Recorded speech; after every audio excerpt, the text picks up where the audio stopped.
the world of wine is not as segmented and closed as it used to be.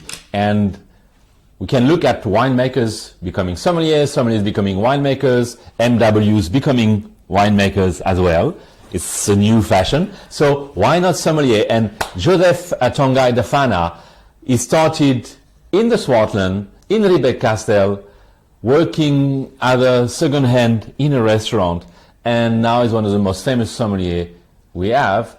But as well, he is the winemaker behind the Mosi label.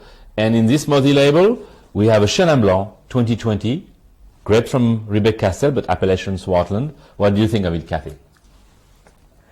I think this wine is going to be one that people will remember. You just have to look at that colour.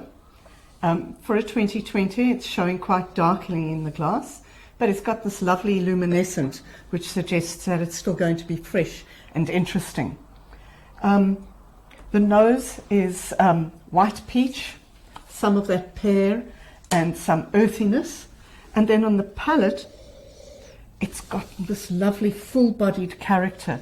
Even though the technical analysis suggests it might be a leaner wine, this for me is actually full-bodied.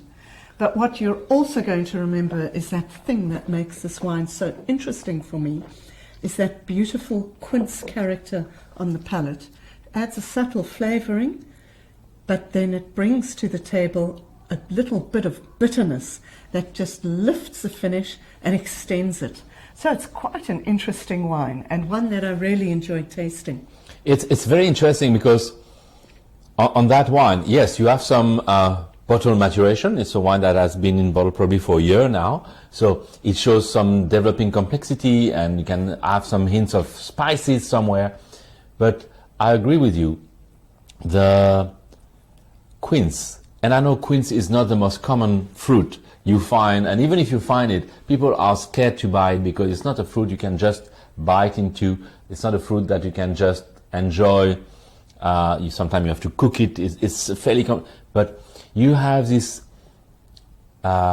bitterness, and when I say bitterness, read me well, it's not astringency.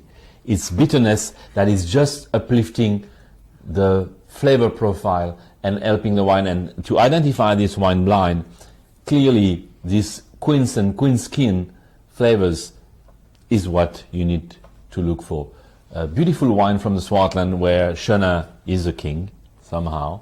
And well done to Mosi Wine and Joseph for this very interesting Mosi Tinashe, which is named after his son, Chenin Blanc 2020. Thanks, Joseph.